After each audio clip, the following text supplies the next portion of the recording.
Bueno, hermanitos, vamos a continuar con este taller sobre la epístola a los Hebreos. Ayer estábamos estudiando, nos quedamos en el capítulo 3. Hoy vamos a continuar con el capítulo 4. Y estábamos viendo ayer cómo comienza ya a tratar el tema del sacerdocio de Cristo. Explicábamos cómo Jesús no podía ser sacerdote, mucho menos sumo sacerdote, porque él no pertenecía a la familia sacerdotal, que eran levitas, pero como estaba cambiando la ley, estaba cambiando el pacto, entonces lo vamos a leer más adelante en el transcurso de la carta, que así como hubo cambio de ley, pues era necesario que hubiera un cambio también de sacerdocio. Entonces estábamos hablando acerca de considerar el sacerdocio de Cristo. Estábamos hablando de la preeminencia de Jesús sobre Moisés, que esto era algo chocante para esta gente en ese momento, porque para ellos Moisés era lo máximo. Pero en este caso, ahora pues se está presentando a Jesús como superior a Moisés. Ya nos había presentado a Jesús como superior a los ángeles, superior a los profetas, ahora superior a Moisés. Pero este capítulo 3 hace un paréntesis cuando nos empieza a hablar del fracaso de Israel. Del capítulo 7 al 19, donde ellos no entraron en el descanso que Dios había provisto debido a la incredulidad y a la desobediencia. Esto lo podemos decir en una palabra, debido a la inconversión de esta gente. Pero también, ¿se acuerda que hablábamos de que se metió mucha gente en medio del pueblo? Y esta gente inconversa fue la que contaminaba a la otra gente, y por esa razón ellos perdieron la entrada. Y se acuerda que hacíamos una búsqueda en el mapa, en donde veíamos cuánto más o menos se tardaban en llegar desde el Cairo, que es la capital de Egipto, para poner una referencia, a la frontera con Israel, que era un viaje a pie, porque no habían vehículo, en carro son como 5 horas, pero a pie se tardaban unos 12 a 15 días más o menos. Un camino de 15 días, pongámosle unos 20 días por lo que podían ir despacio, unos 15 a 20 días, se tardaron 40 años por la desobediencia, por la incredulidad, por la falta de conversión.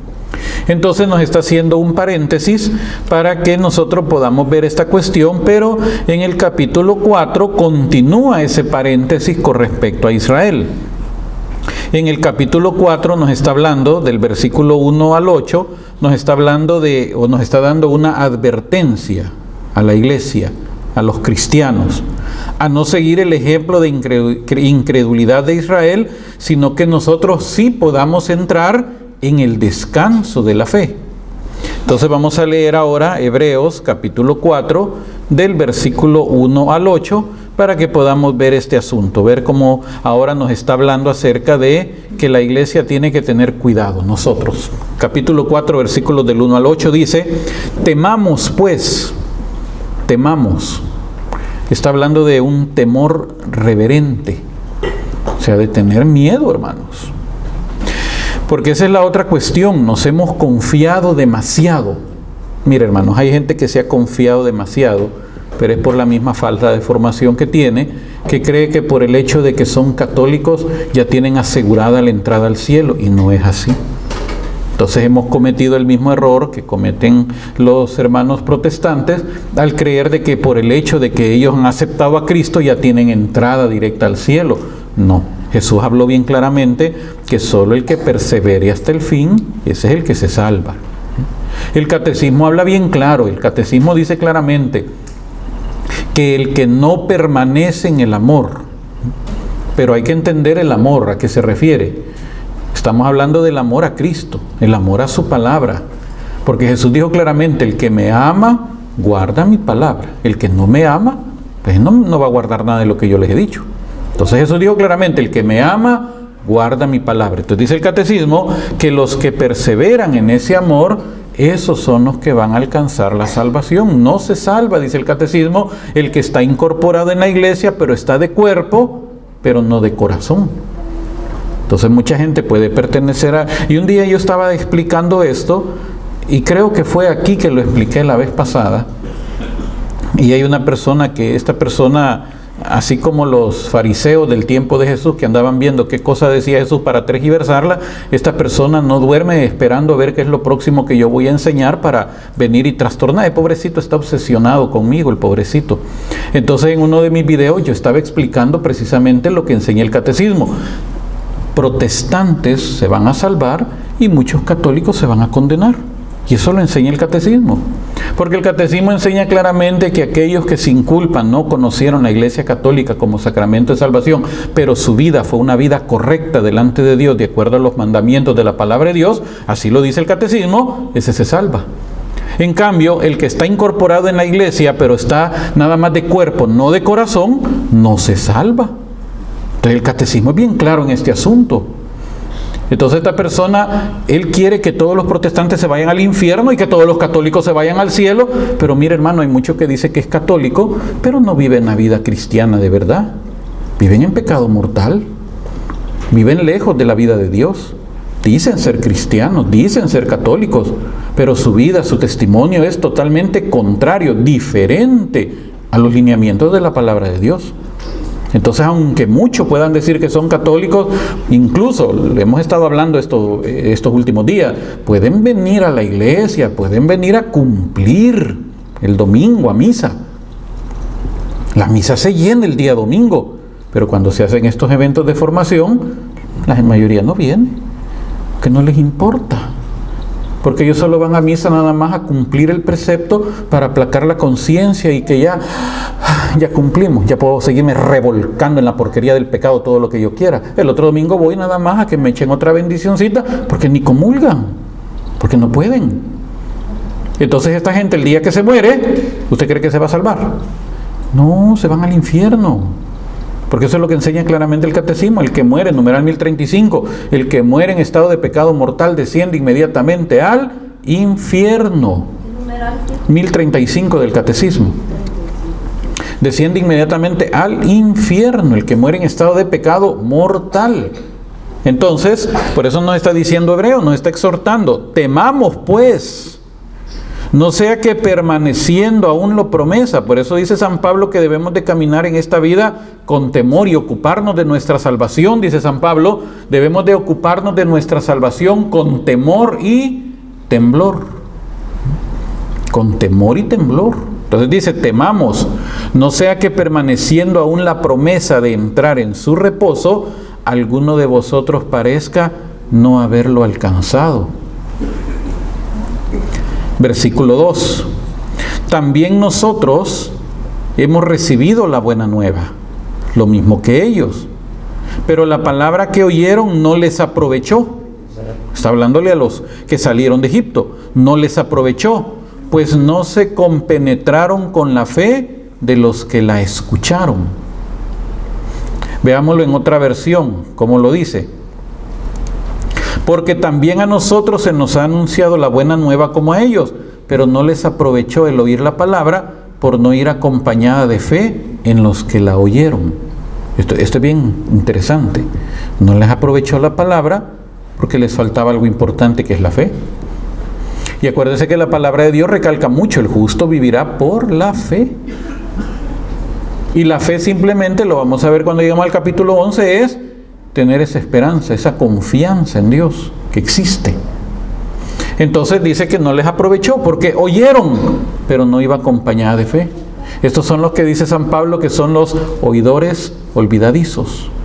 Jesús habló que eran los que caen la semilla en cierto lugar, en piedras, pero no tienen raíces. Entonces viene la prueba y sucumben porque no tienen raíces, no cayeron en buena tierra. Versículo 3, pero los que hemos creído entramos en el reposo. De la manera que dijo, por tanto juré en mi ira, no entrarán en mi reposo, aunque las obras suyas estaban acabadas desde la fundación del mundo. Porque en cierto lugar dijo así del séptimo día. Y si se da cuenta, vuelve otra vez el autor a los Hebreos a citar un pasaje de la Biblia, pasaje del Antiguo Testamento, sin dar referencias, porque no existían los capítulos y los versículos. Ni siquiera dice de qué libro lo toma. Pero dice en cierto lugar así del séptimo día, y reposó Dios de todas sus obras en el séptimo día. Está refiriéndose a Génesis. Y otra vez aquí, no entrarán en mi reposo, Por lo tanto, puesto que falta que algunos entren en él, y aquellos a quienes primero se les anunció la buena nueva no entraron por causa de la desobediencia, otra vez determina un día, hoy, diciendo después de tanto tiempo por medio de David, como se dijo, si oyereis hoy su voz, no endurezcáis vuestros corazones. Fíjese lo que está diciendo acá. Aquellos a quienes primero se les anunció la buena nueva, no entraron por causa de la desobediencia. Si usted se da cuenta, esta exhortación que nos está dando, nos está motivando a que tengamos cuidado con la desobediencia. Nos está exhortando, porque tenemos que entrar todavía al reposo. Todavía falta entrar a la tierra prometida, que es cielo nuevo y tierra nueva. Ahora, al ver el ejemplo de Israel, que no entraron por incredulidad y no entraron por desobediencia, lo mismo nos puede ocurrir a nosotros. Podemos perder la gracia, podemos perder la promesa, la garantía de la salvación. Porque la salvación, hermanos, es una promesa que tenemos. La salvación, algo le pasó al micrófono que se apagó, mano chico. La salvación funciona de la siguiente manera, vamos a ver. Revise ahí, todos estamos grabando, ellos pueden escuchar acá. ¿Estamos bien? Ok, algo le toqué yo entonces. Entonces, la salvación funciona de esta manera. Cuando alguien va a viajar a un país, esta persona, especialmente si este país pide una visa para viajar, entonces esta persona va a la embajada de ese país, le estampan una visa en su pasaporte, una vez reúne los requisitos para que el oficial consular determine y diga si esta persona es apta para poder visitar, entonces le estampa en el pasaporte una visa y ya con eso ya tiene derecho de entrar, pero no significa que va a poder entrar así nomás, porque hay filtros. Entonces viene esta persona, ya tiene en su pasaporte una visa, entonces ahora viene y él tiene que moverse para llegar a ese país. Aquí viene el esfuerzo. Si lo espiritualizamos, aquí viene el esfuerzo de nuestra vida, vivir en la gracia. Hasta que se llega el momento en que uno viaja, llega a ese otro país y tiene que pasar por el primer filtro. Ya por el segundo filtro, ya pasó el primer filtro, una visa. Ahora ya tiene la visa. Pero la visa no le garantiza que va a entrar. Ese es el error que comete mucha gente. Mucha gente cree que ya me dieron la visa, ya voy para allá. No, hay que pasar por filtros. Porque ya una vez pasó el primer filtro de la visa, uno llega a este país, a ese país a donde va, entonces uno pasa donde el oficial de migración. No le entrega el pasaporte y el oficial de migración le empieza a preguntar, ¿y a qué viene? ¿Con quién viene? ¿Cuánto tiempo se va a estar? Y en este país, al menos ahorita, se están poniendo muy estrictos porque alguna gente sabe que hoy que entré, a un señor que iba delante de mí, le pidieron el teléfono para revisarle las redes sociales, para ver si en su teléfono no había ningún tipo de indicio de cualquier cosa. Le revisaron sus redes sociales. Ahora, si esta persona le dice, no, es privado, para afuera, no entra. Aunque tenga la visa, no entra. Y yo no sé qué fue lo que pasó que tenía este señor, pero de repente el oficial de migración empezó a gritar, empezó a pedir a alguien que llegara para que lo escoltara, y se lo llevaron. A saber qué fin habrá tenido esa persona, pero se lo llevaron. Entonces uno tiene que pasar por esos filtros. Entonces ya le entrega el pasaporte, el oficial lo mira, y si el oficial considera que lo que yo estoy diciendo es verdad, porque para eso le toman hasta las medidas biométricas que le ponen los dedos para, ahí no solamente ver las huellas, ahí le están viendo si uno no va nervioso, si las pulsaciones están normales, porque si uno va nervioso el corazón le está pum, pum, pum, pum, pum, ahí se lo detectan, le miran el iris, porque le toman la foto, no es para que quede la foto en el registro, le están viendo el iris, porque en el iris también se nota si uno está nervioso. Entonces si ya le detectan que algo no está bien, ya lo meten a una segunda inspección, a interrogarlo. Pero si todo está bien, entonces viene el oficial y en ese instante inmediatamente pues ya él da el sello y ya entra. Pero cualquiera dice, ya entré, falta otro filtro. Y es el filtro de la aduana. En donde a uno le preguntan, ¿y trae chuchitos? ¿Trae pupusas? ¿Qué es lo que trae? ¿Trae comida? Entonces viene uno y le dice, no traigo nada. Ok, pero cuando lo pasa uno por aduana y se lo encuentran, ahí lo mandan de regreso por haber mentido. O sea que el de aduana también tiene la autoridad de mandarlo de regreso. Hasta que ya pasó el filtro de la aduana, ya puede uno decir, ya salió por la puerta, ya uno puede decir, ya estuvo, ya entré. Pero dése cuenta todos los filtros que tuvo que haber pasado. Y si espiritualizamos eso, igual pasa para entrar al cielo. No crea que porque ya usted recibió el bautismo, ya entró al cielo. No, hermanos. Por eso dice San Pablo que hay que esforzarse, hay que luchar, hay que trabajar por nuestra salvación. Y nos está diciendo claramente aquí, tienen que tener cuidado porque no vaya a ser de que por un ejemplo de desobediencia, acuérdense, versículo 6, puesto que falta que algunos entren y a quienes primero se les anunció la buena nueva, no entraron por causa de desobediencia. Por eso se determina otro día, hoy. Versículo 8. Porque si Josué les hubiera dado el reposo, no hablaría después de otro día. Por tanto, queda un reposo para el pueblo de Dios. Porque el que ha entrado en su reposo también ha reposado de sus obras, como Dios de las suyas. Procuremos pues entrar en aquel reposo para que ninguno caiga en semejante ejemplo de desobediencia. Entonces nos está exhortando el autor de la epístola a los Hebreos que debemos de tener mucho cuidado de no desobedecer, de no caer en un estado de desobediencia, porque entonces perdemos la entrada, perdemos el acceso al reposo. Pero el versículo 11 nos da una exhortación, el versículo 12, nos da una idea bien interesante y dice, el versículo 11 primero, procuremos pues entrar en aquel reposo para que ninguno caiga en semejante ejemplo de desobediencia, porque la palabra de Dios es viva y eficaz. ¿Qué significa esto? Que ya está establecido y con Dios no hay excepciones. Entonces tenemos que cumplir y tenemos que conocer la palabra de Dios. Y dice, la palabra de Dios es viva y eficaz y más cortante que una espada de doble filo. Más cortante que una espada de doble filo y penetra hasta la división entre alma y espíritu.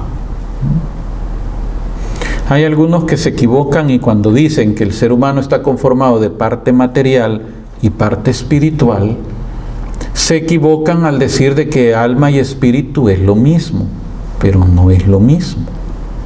Alma es nuestra parte consciente, es lo que realmente somos. En griego se dice psique.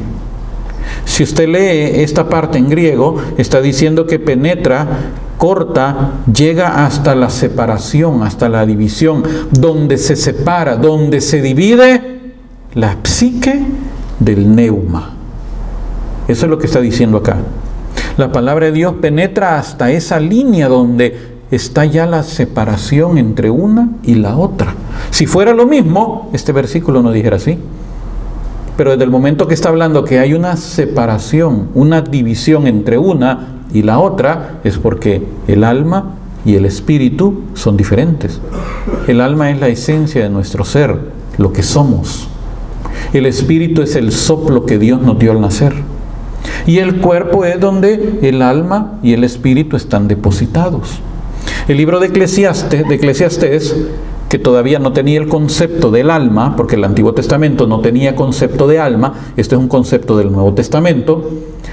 El libro de Eclesiastés dice de que cuando uno muere, el cuerpo vuelve al polvo, vuelve a la tierra, de donde salió, y el espíritu vuelve a Dios, que fue de donde vino. Pero no habla de alma porque, ahí donde se confunden aquellos, no habla de alma porque el alma es un concepto ya del Nuevo Testamento. Pero ¿cómo lo podemos entender? Cuando uno muere, cuando se da el tránsito, el cuerpo va a la tierra, el espíritu vuelve a Dios y el alma, la psique, ahí va a donde usted la quiso meter, a donde yo la quise meter.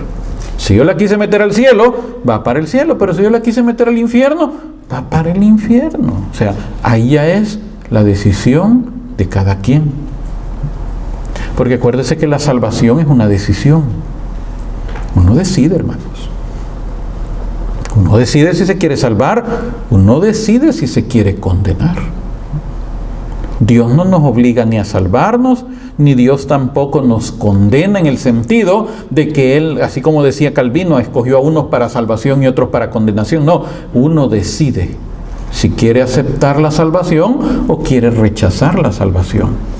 Entonces dice que la palabra de Dios penetra, es más cortante que una espada de dos filos, penetra hasta la división del alma y del espíritu, articulaciones y médulas, y discierne sentimientos y pensamientos del corazón.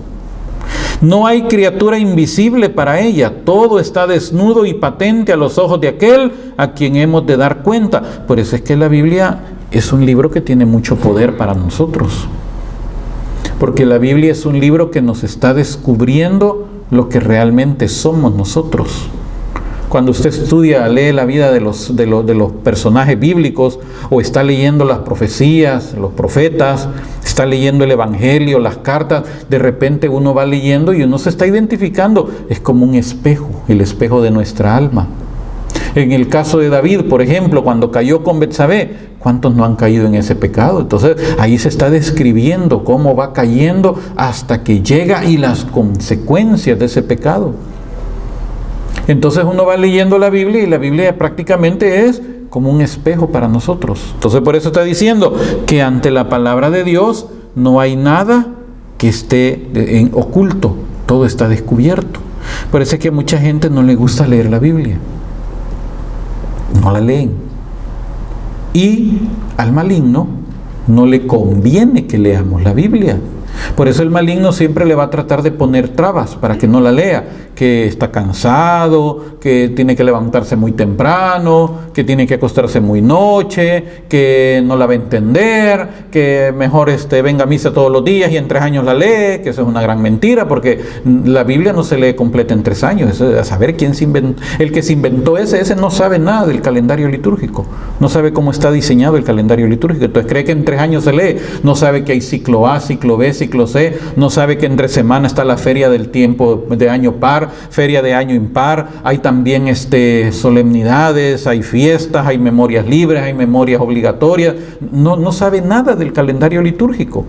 Y tampoco sabe que muchos pasajes no se leen. Por ejemplo, usted lee el libro, cuando toca leer el libro de Proverbios, se lee en el primer capítulo unos cuantos versículos, en el siguiente día se leen otros versículos del capítulo 2, y de ahí se lee hasta el capítulo 20, y por último se lee el capítulo 30, 31. O sea que ni siquiera se lee el libro completo de Proverbios. En el calendario litúrgico nunca va a encontrar las lecturas de los primeros 8 o 9 capítulos del libro de Crónicas. Nunca usted va a leer primera lectura del primer libro de Crónicas, y vino y fulano engendró a fulano y sutano engendró a fulano, y empieza a leer hasta 10, 15 genealogías y terminó, y palabra de Dios. Nunca usted lo va a encontrar, no aparece, no es parte del calendario litúrgico.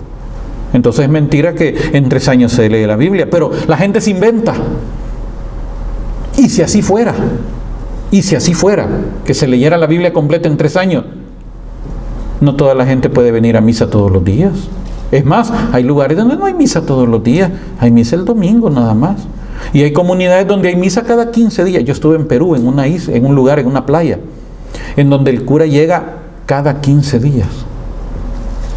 Y llega en una gira, termina la misa aquí y se va para otro lugar, y se va para otro lugar, confiesa nada más 3, 4 personas antes de la misa, celebra la misa y se va, porque tiene que ir, celebra como 8 misas en el día el pobre sacerdote, porque no hay nada, no hay nadie más, es el único en ese lugar.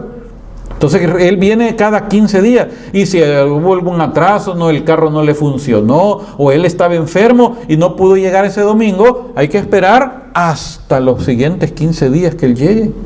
O sea que esa gente puede pasar hasta 1 mes sin recibir una misa, porque no hay sacerdote. ¿Y sabe lo que esa gente ha hecho? Como no tienen alimento espiritual, porque el padrecito llega una vez cada 15 días, el domingo que no llega el padre, llega el pastor y les celebra culto.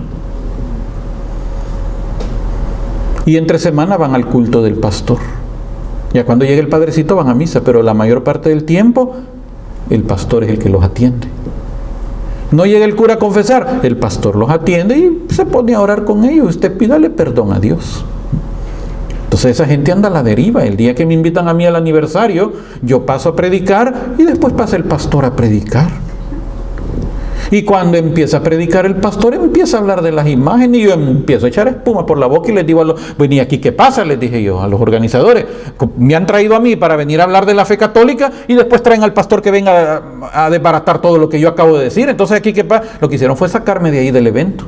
Me llevaron a donde me habían hospedado, para que se dé cuenta esta gente cómo anda. Entonces, si así fuera también, la gente no va a misa todos los días, hermanos.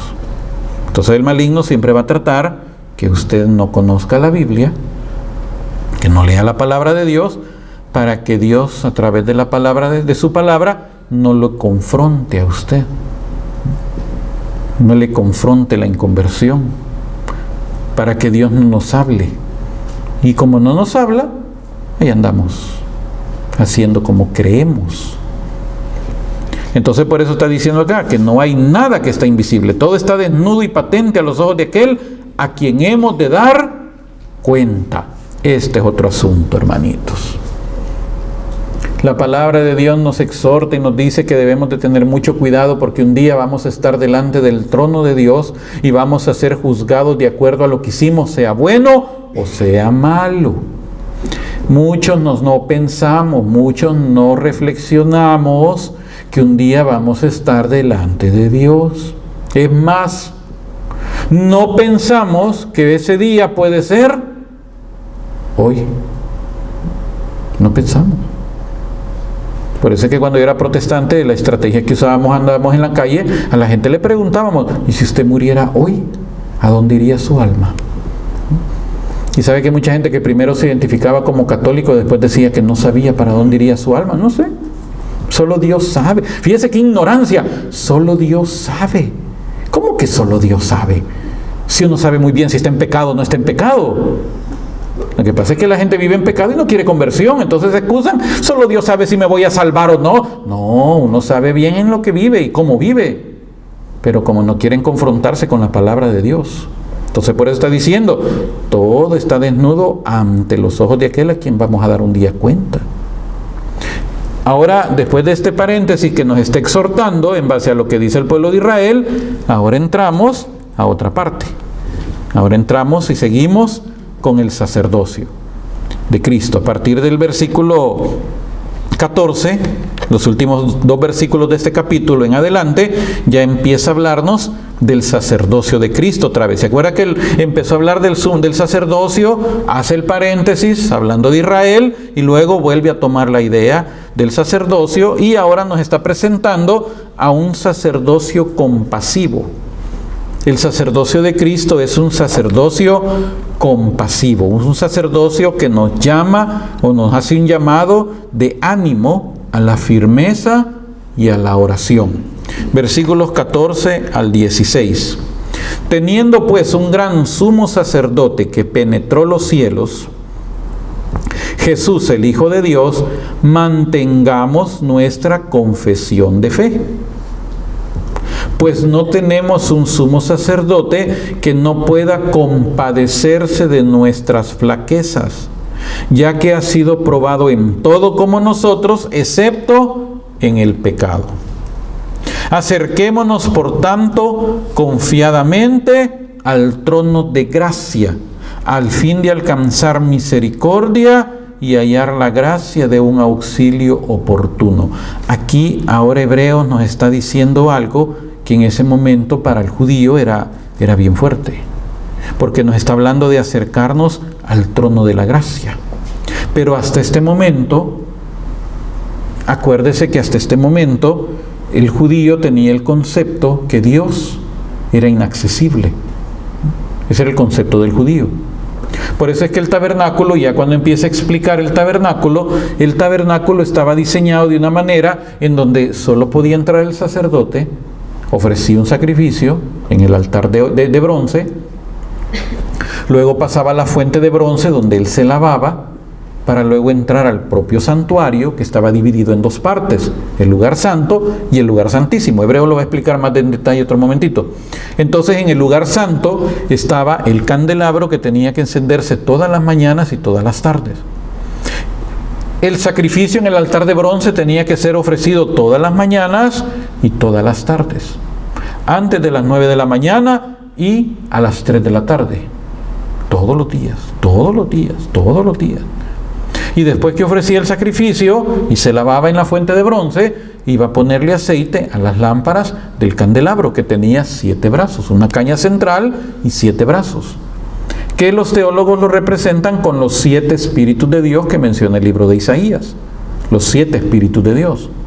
Espíritu de sabiduría, de consejo, de temor. En Isaías están los 7 espíritus de Dios. Entonces, y están todos dentro de una misma caña, o sea que todos son lo mismo, aunque son diferentes brazos.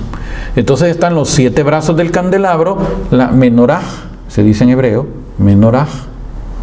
Entonces el sacerdote tenía que encender esa lámpara. ¿Por qué tenía que encenderla? Porque el tabernáculo era un lugar oscuro. Si no había luz de esa lámpara, adentro era completamente oscuro, no había luz. Porque el tabernáculo estaba formado de pieles, y eran varias capas de pieles, y esas pieles pues eran gruesas, entonces ya la luz del sol no podía penetrar.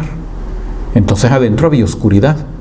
Entonces tenía que mantener las lámparas encendidas, que es una tipología a que ahora la luz del Espíritu Santo tiene que alumbrar, tiene que estar encendida constantemente. Por eso decía San Pablo, no apaguen al Espíritu.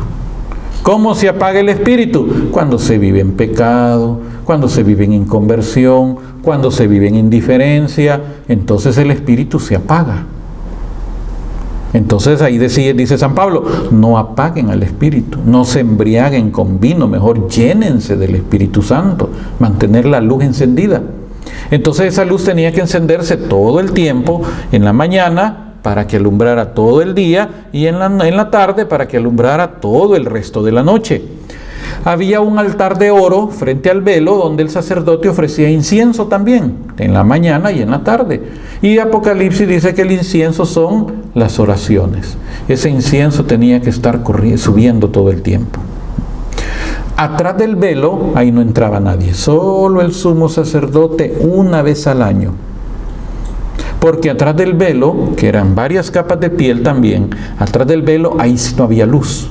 Y atrás del velo lo que había era el arca, la presencia de Dios. Entonces el judío tenía el concepto que ese velo separaba el acceso a Dios. Entonces no había acceso a Dios.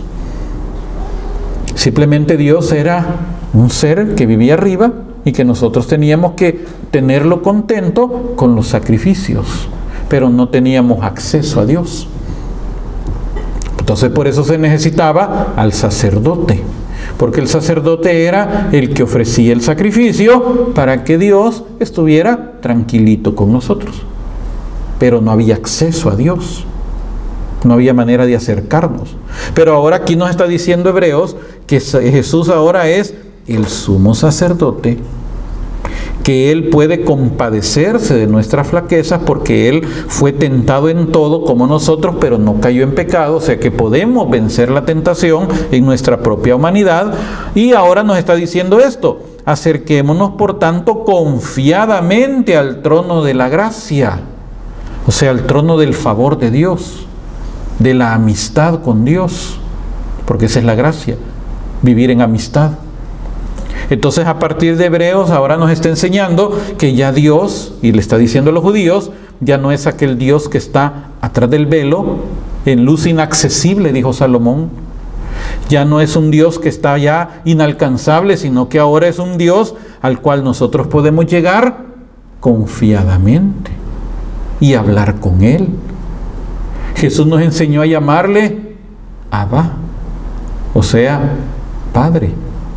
Ya no Dios, ya no el Señor, aquel que hoy ya no le dicen Señor ni Dios, hoy Diosito le dicen los malcriados que no tienen temor al nombre de Dios, Diosito le dicen. No, siempre hay que mantener la reverencia al nombre de Dios. Pero ya no es aquel Dios inalcanzable, inaccesible, sino que hoy es nuestro Padre. Entonces hoy tenemos acceso a ese trono de gracia. ¿Y sabe, hermanos, cómo nosotros podemos tener acceso al trono de gracia? Es bien sencillo. Después de Cristo hay una manera tan sencilla para tener acceso al trono de la gracia, o sea, la presencia de Dios. ¿Sabe cómo? Cierre sus ojos. Cierre sus ojos. Cierre sus ojos y diga, gracias Señor. Diga, gracias Señor. En ese instante usted ya entró en la presencia de Dios. ¿Verdad que bien sencillo? ¿Qué necesito hacer? Nada. Solamente cerró sus ojos y dijo, gracias Señor. Y entró al trono de la gracia. No hubo necesidad de hacer un ritual y todo aquello. No, simplemente usted lo hizo así, cerró sus ojos. Gracias Señor. Y entró. ¿Y se acuerda lo que dijo Jesús? Donde 2 o 3 están reunidos en mi nombre, ahí estoy yo. Por eso es que la iglesia, ¿dónde comenzó? ¿Dónde comenzó la iglesia? En las casas.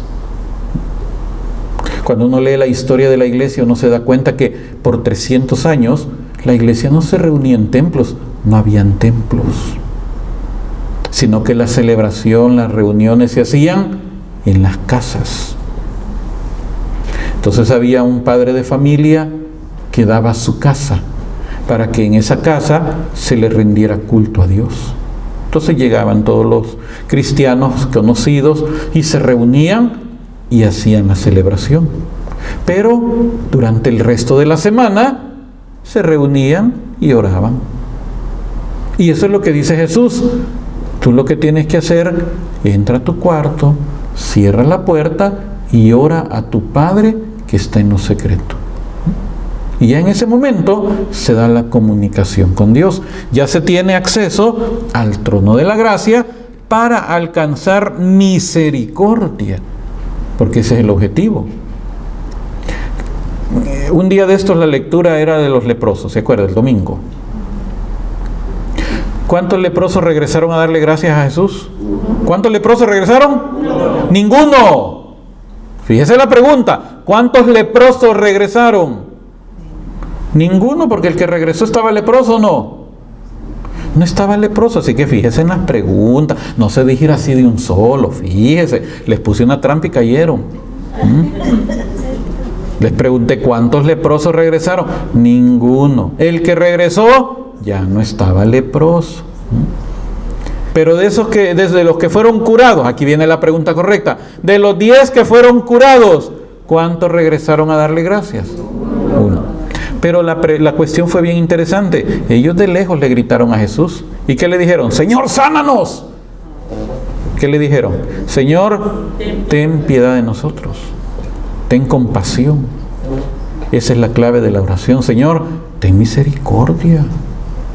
Por eso está diciéndonos que debemos de acercarnos al trono de la gracia para alcanzar misericordia y hallar la gracia de un auxilio oportuno. Entonces ya nos está tomando otra vez, estamos retornando al tema del sacerdocio, donde hoy nos está presentando a Jesús como un sacerdote compasivo. Y eso sigue en el capítulo 5. Ahora, en el capítulo 5 nos va a hablar acerca del sumo sacerdote, su oficio y su obra. En primer lugar, versículo 1 del capítulo 5 dice que el sumo sacerdote es tomado de entre los hombres. Porque todo sumo sacerdote es tomado de entre los hombres y está constituido en favor de los hombres en lo que se refiere a Dios para ofrecer dones y sacrificios por los pecados. Esto es lo que hace un sacerdote.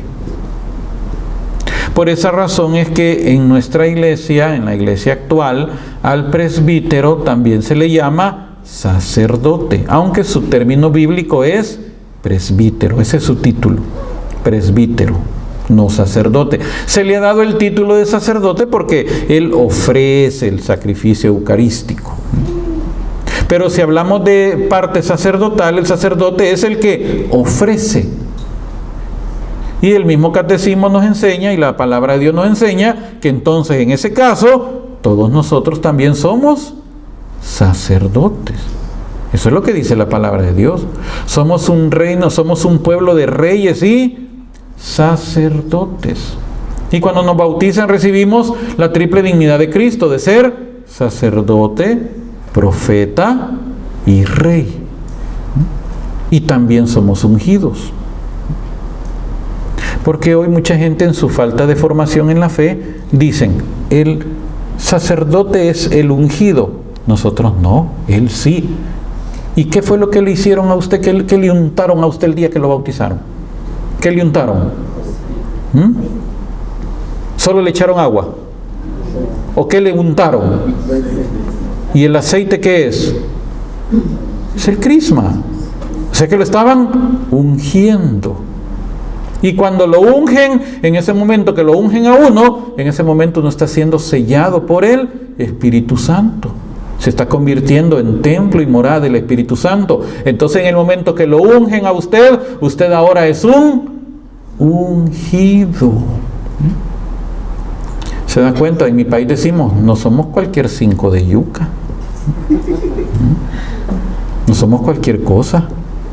Somos ungidos delante de Dios. Y hemos sido llamados a ser reyes y sacerdotes. Por eso nos está diciendo que el sacerdote está constituido en lo que se refiere a Dios para ofrecer dones y sacrificios. ¿Y qué es lo que ofrecemos a Dios nosotros? El culto. ¿Cuál culto? El culto de nuestra vida. Nos entregamos a Cristo. Es el sacrificio espiritual, dice San Pablo. Ese sacrificio espiritual tiene que ser santo, perfecto, agradable. El sacrificio espiritual de nuestra vida que se lo ofrecemos a Dios como ofrenda. Por eso también somos nosotros sacerdotes del Dios Altísimo.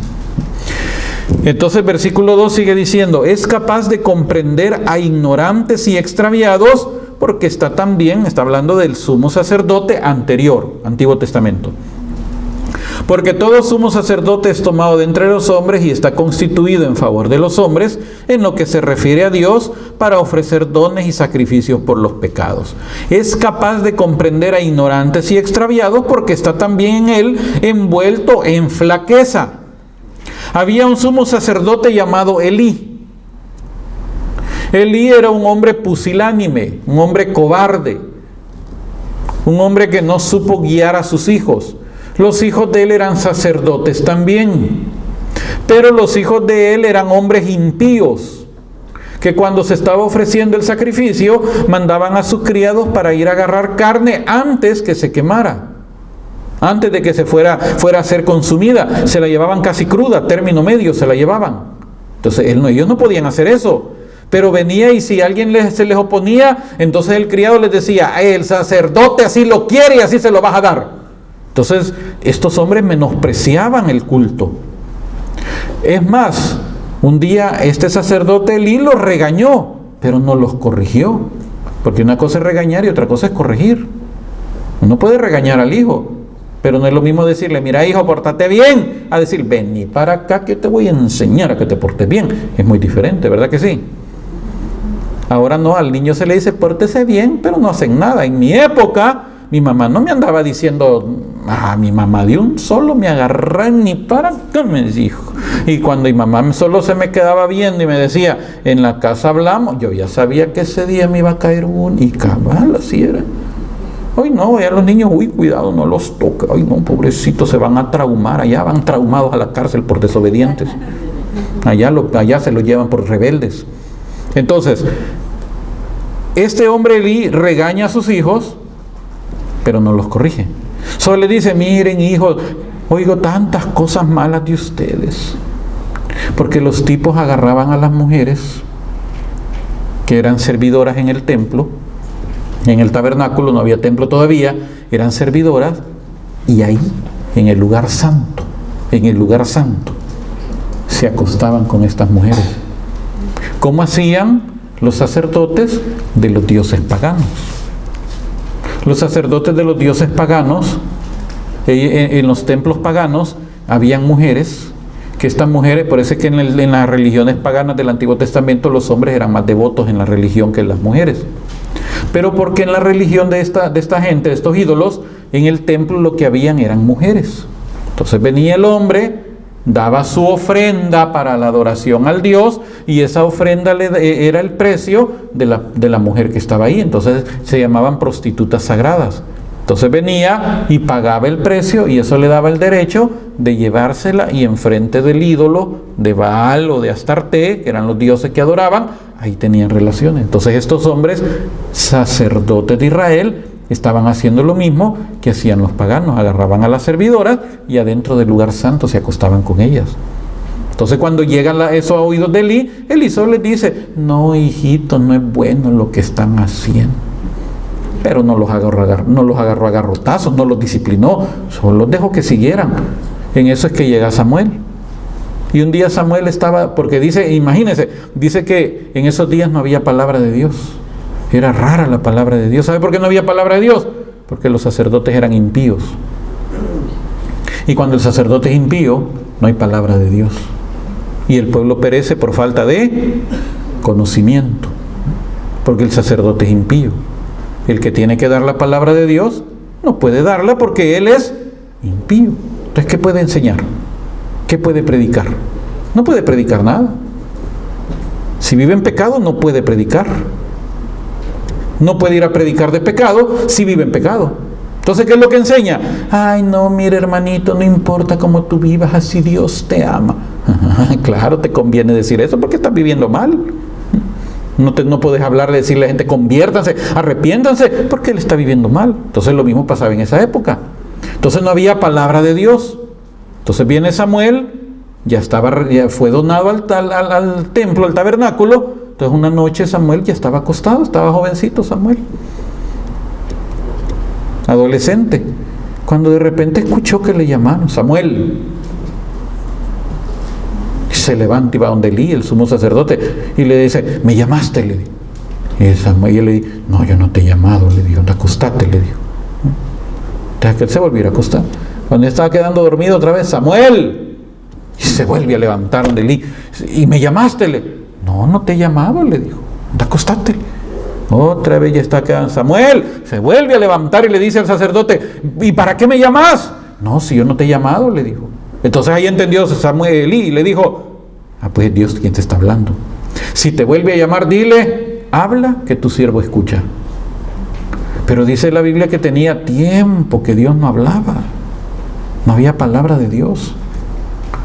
Así que Samuel se estaba quedando ya dormido cuando otra vez: Samuel. Y él se despierta y dice: habla, que tu siervo escucha. Y Dios le dice: dile a Elí que porque no ha refrenado a sus hijos ni los ha corregido, lo voy a quitar del sacerdocio a él y a sus hijos, y voy a poner a otro que sea idóneo. Y le dio la palabra. Al siguiente día no le quería y Elí le pregunta: ¿qué te dijo el Señor? Y no le quería decir. Dime qué es lo que te dijo. Dice que te va a ir mal, le dijo. Bueno, él es Dios, le dijo, pero él sabía lo que estaba haciendo. Pero imagínense qué tremenda la situación. Dios le habla a Samuel porque el sacerdote era impío.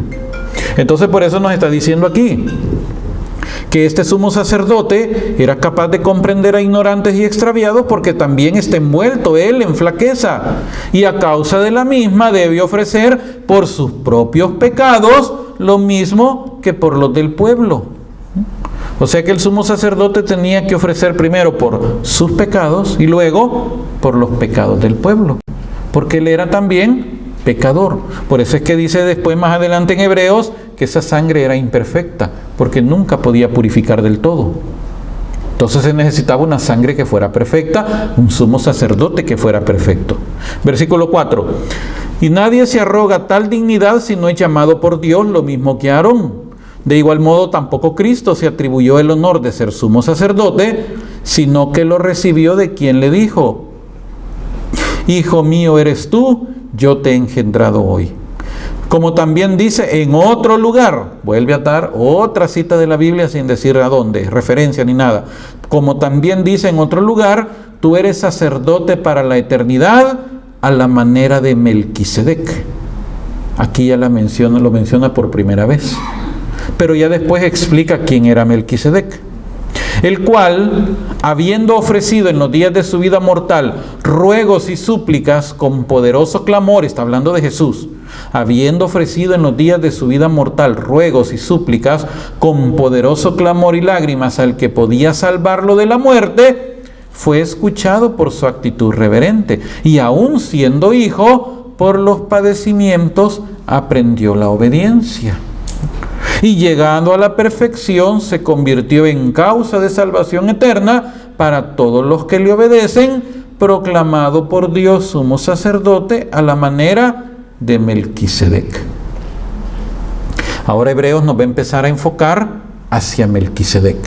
Entonces aquí nos está dando Hebreos este sumo sacerdocio, tomado de entre los hombres, comprensivo debido a sus propias debilidades, que primero tiene que presentar una ofrenda por sí mismo y también por el pueblo, y que es escogido por Dios. En cambio, las características del sacerdocio de Cristo es que fue escogido por Dios según el nuevo orden, ofreció oraciones sinceras para liberación en un espíritu de obediencia. Él tenía que obedecer. Acuérdese que Jesús nos dio el modelo de oración: hágase tu voluntad. Pero luego viene Él y nos da el ejemplo cuando dice: Señor, Padre, que no se haga lo que yo quiero.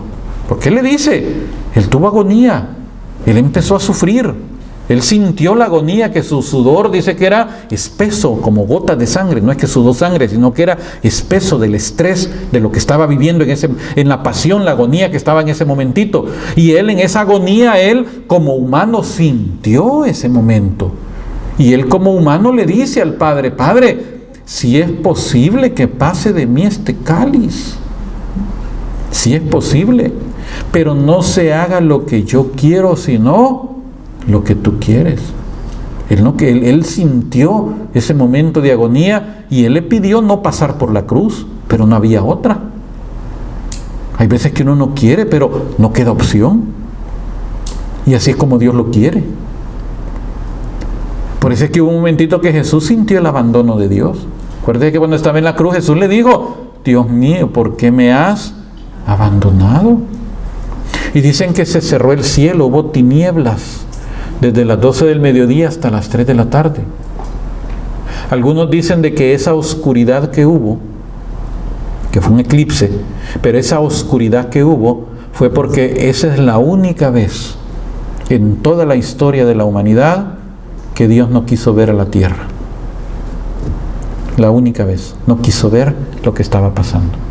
Él no quiso ver el momento en que su Hijo estaba siendo sacrificado por nosotros.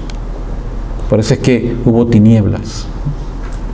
Entonces en ese momento Él presenta esa ofrenda a través de la obediencia, y esa obediencia lo lleva a Él a convertirse en fuente de eterna salvación. Y así es como ahora nosotros tenemos acceso al trono de la gracia. Amén. Amén. Hacemos la pausa entonces en este momentito y continuamos en el otro segmento. Ave María Purísima.